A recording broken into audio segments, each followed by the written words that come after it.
Yo, what is up, guys? It's Cone back here again today with another video.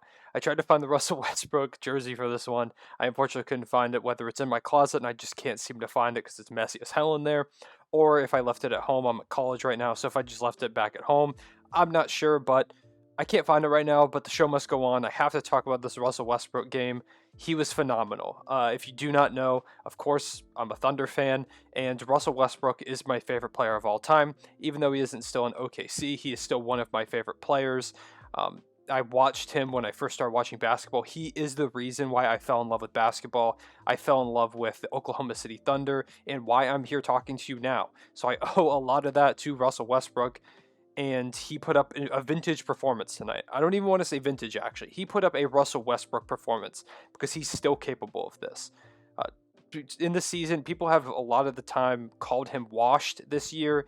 He's been kind of up and down, somewhat inconsistent, but he was dealing with a lot of injuries. A lot of people didn't know to start the season. For some reason, people just didn't know that. I thought that was what everyone knew, but to start the season, Russell Westbrook was really dealing with this quad injury off and on. It was a quad injury that he suffered or had been suffering from since February of 2020.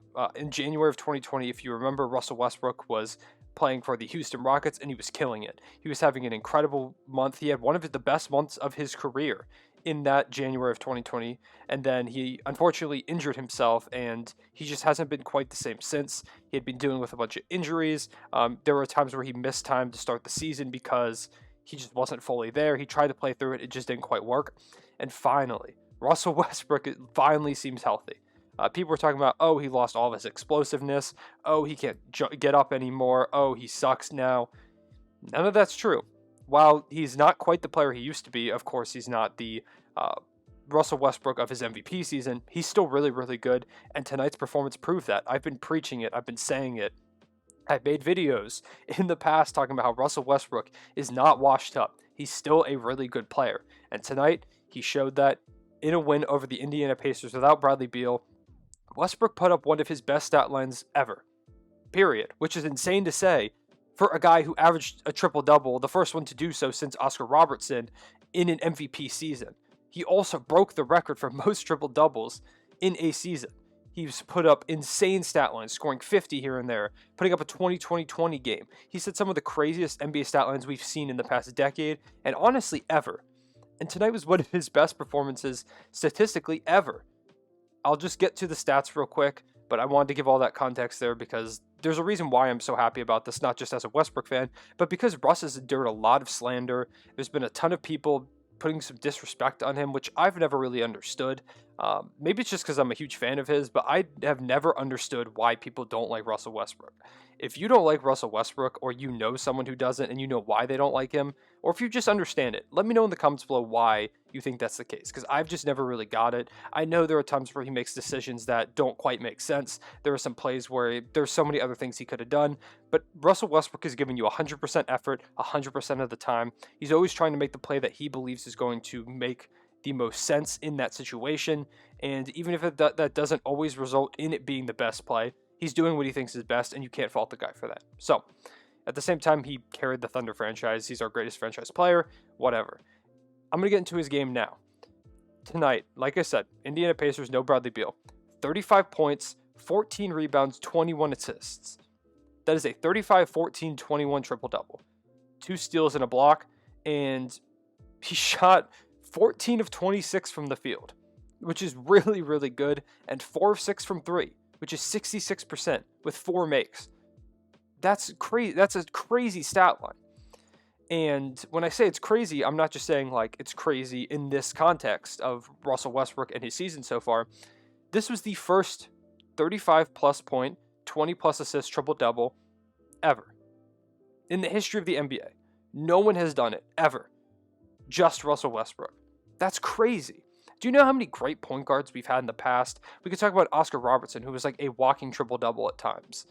We could talk about Russell Westbrook himself, maybe having done it at some point. It seems like a guy like James Harden might have done it before.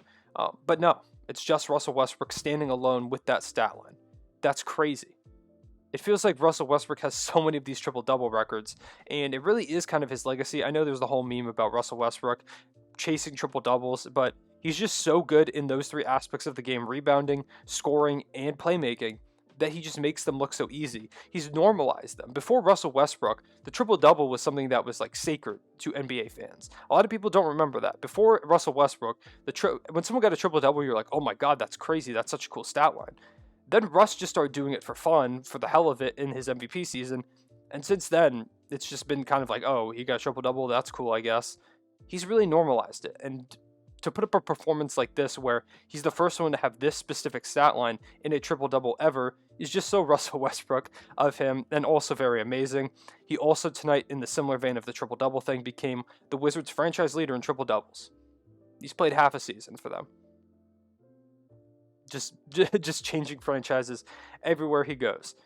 To add on to all of that, this month, the month of March, he's been playing incredible basketball. Like I said, he dealt with that injury to start the season, but he's finally starting to settle in a little bit, and this month specifically has really been the biggest month for him in his Washington Wizards career, despite how short it's been.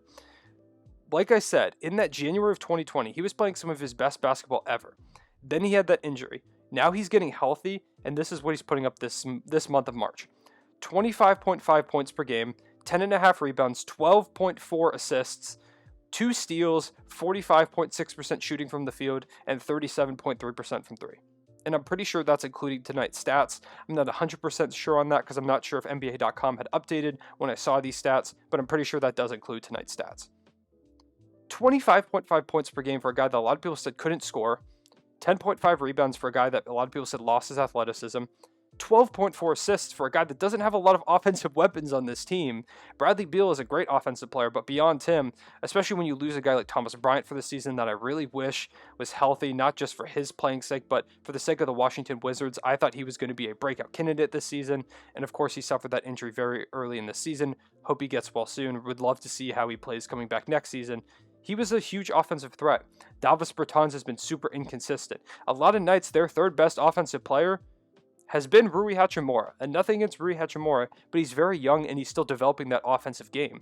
While I do think he has a lot of potential, he's not quite there yet. And so for that to a lot of nights be your third best offensive option is not great. And to average 12.5 assists per game is insane. Additionally, the 1.9 steals for a guy that a lot of people said didn't really have a step on defense anymore. I know Russell Westbrook's never been a phenomenal defender.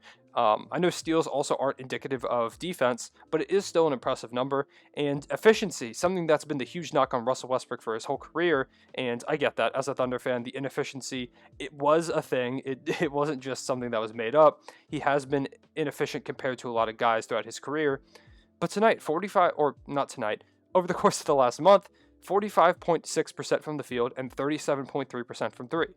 Those are not just good by his standards, those are good by any standards. If you can have your star player shooting 45.6% from the field and 37.3% from 3 while scoring 25.5 points per game, you will take that 100% of the time. These are incredible statistics. This is a great stat line. And on the season, Russ is averaging a triple-double. Like, he's doing it again. And we're not talking about it. That goes back to the whole normalized thing. He's just been good, especially recently. And he's still such an impactful player. And it makes it so much sweeter that so many people spent the start of the season talking about how the Wizards got fleeced trading for Russell Westbrook, giving up a first-round pick in John Wall for that. They didn't. They made a great trade. It was an improvement.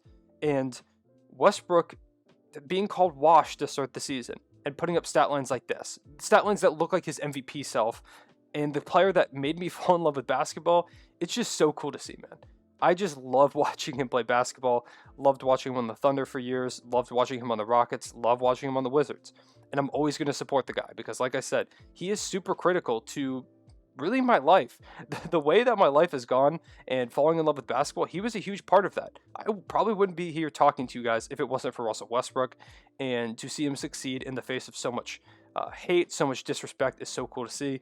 And if you were one of the people calling Russell Westbrook washed, go ahead and below in the comments. Let me know why you were wrong, and let me know that you apologize, because I'd love to hear it. So with that being said, that's pretty much all I had to say. It was just an incredible performance, and I really wanted to talk about him and the month he's having, a great month, and at the same time, just the overall disrespect that he's been getting. Just appreciate greatness. It's way more fun to appreciate greatness than to hate on players. Hating on players takes effort. it's so easy to be like, wow, that guy's awesome. It takes so much effort to be like, oh, I hate this guy for this reason, that reason, that reason. Just appreciate greatness, watch good basketball, and have fun doing it. So, with that being said, you might see another video from me tonight recapping the games, but I did want to talk about this Westbrook performance in its own video. My favorite player of all time, had to give him his shout out. So, I will see you guys later. Everyone, stay back.